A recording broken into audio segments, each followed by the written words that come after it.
Buen día, aquí estamos nuevamente desde el Calvario, en el Partenoncito que pueden ver ahí.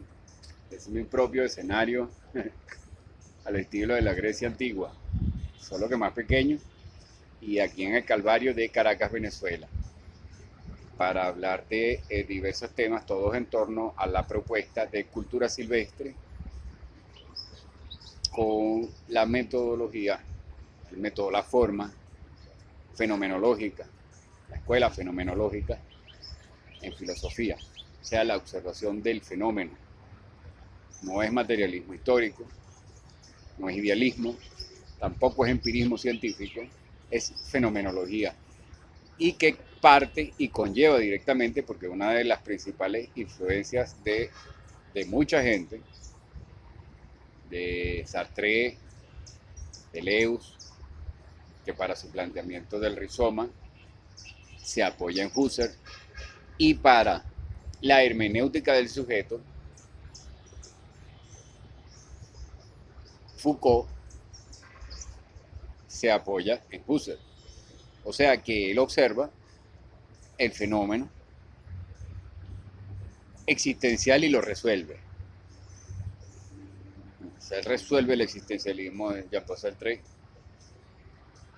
Foucault, con su tendencia incluso medio derechosa, por decirlo así, para quienes piensan en esos términos, sin lugar a duda que la escuela estructuralista era de una tendencia más derechosa, o sea, de centro derecha, por supuesto, si uno lo va a calificar en esos términos, porque en realidad en filosofía eso no existe.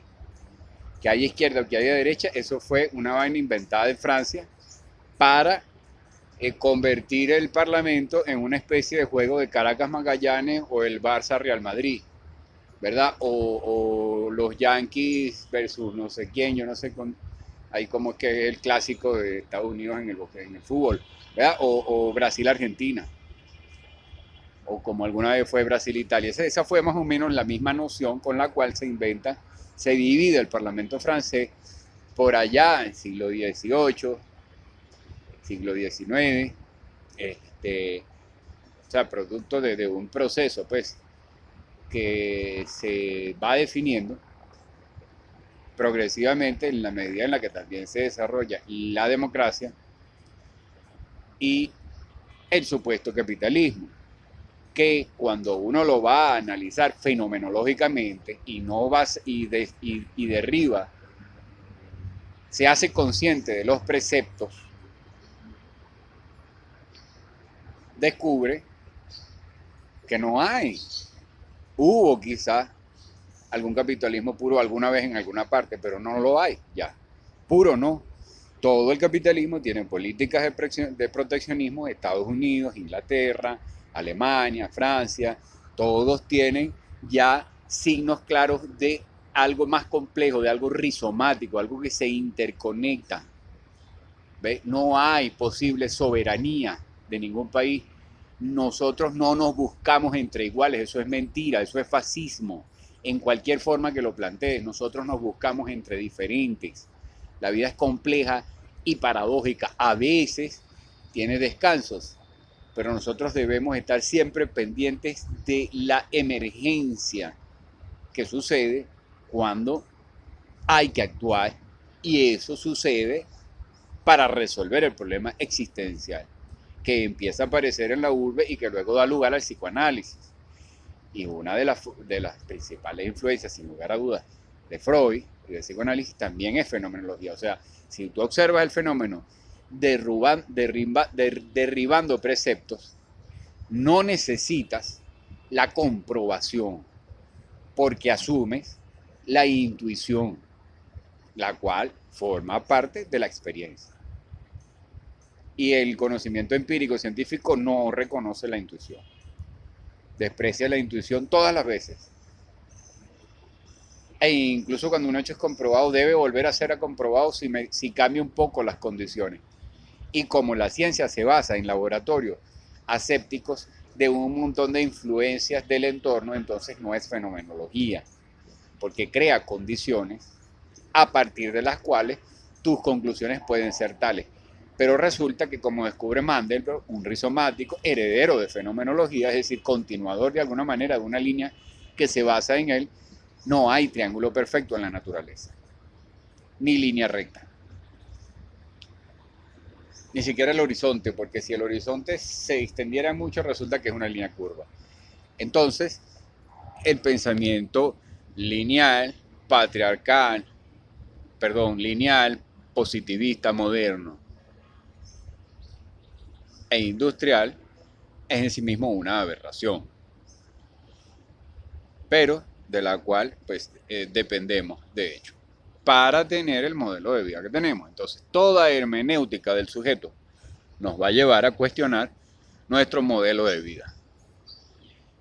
¿Ves? Entonces, cuando uno aplica esa fenomenología y esa hermenéutica del sujeto, se hace varias preguntas, por lo menos en torno al tema del feminismo actual.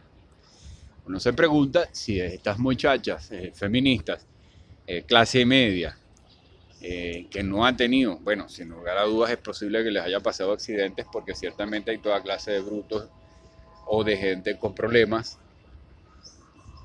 que pueden haber violado, que pueden haber, bueno, hecho toda clase de agresiones, les gusta hacer operación colchón para los trabajos, etcétera, etcétera, pero eso es un fenómeno que cuando uno lo observa es producto de ignorancia y también de que hay muchos niveles, hay formas de relaciones con un cierto nivel de violencia en muchos sectores insospechados y de injusticia que no sucede a todos.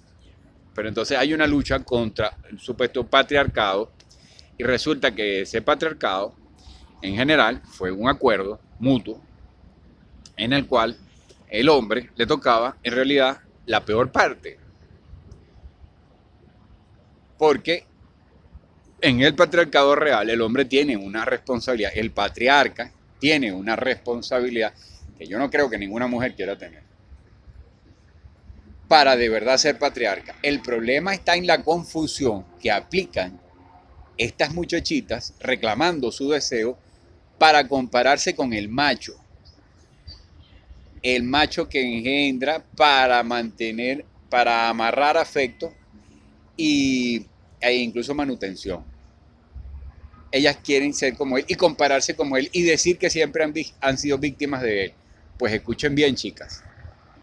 El principal enemigo del patriarcado es ese macho que le pega a las mujeres, ignorante, que no practica ritos de iniciación y que ancestralmente en las sociedades autóctonas, según investiga Jean-Marc Sellier de Civrier, por lo menos en esa, pero muy probablemente, según dice la intuición y la noción, de que en culturas que estaban siempre al margen, siempre cerca de la desaparición, siempre sometidos y perseguidos y acechados por avatares de la naturaleza, por grandes dificultades, siempre teniendo que mantener una gran regulación de la población humana porque no se conocían sistemas de riego ni tecnología para sobreponerse a los dictámenes de la naturaleza. Por eso es que había una relación divina con eso, de Dios, y era una cuestión práctica, técnica, en sus orígenes.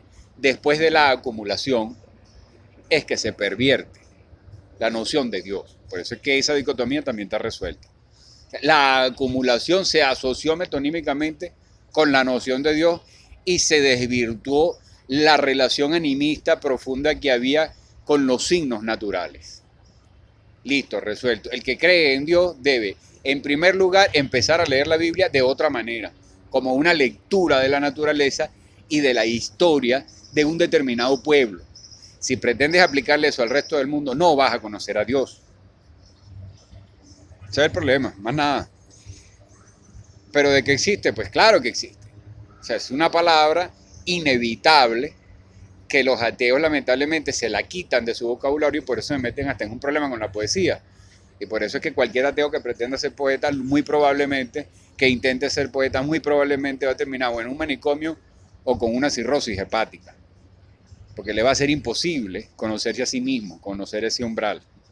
Ateo como tal, que no cree en ningún Dios, no puede ser poeta, porque ahí hay metáfora, metonimia, y eso adquiere niveles insospechados por la razón. Se adquiere niveles que solo los puedes conocer imaginariamente, creyéndote esa imaginación.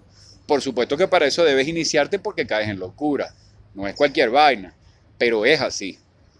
Lo dice la experiencia.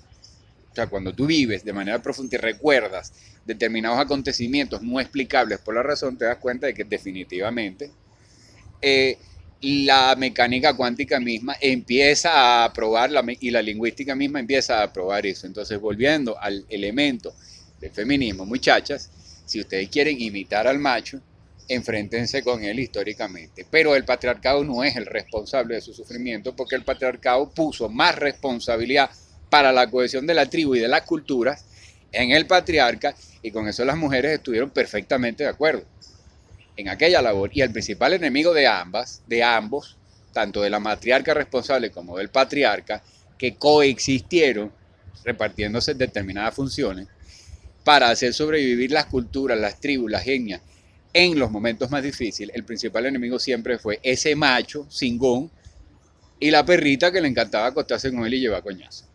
Porque ambos tienen el problema de no ser iniciados. Así de sencillo. Y de no querer iniciarse. Y eso abunda en esta sociedad, en esta cultura, donde puedes hacerte supuestamente de un trabajo, de unas ciertas preventas, unas ciertas relaciones, cultura capitalista o socialista, cualquiera de las dos, porque ninguna de las dos contempla la necesidad de una iniciación en la pubertad, que es un proceso largo. Como ninguna lo asimila, ambas son igual de torpes y ambas atentan igualmente en contra de la cultura y en contra de la ecología.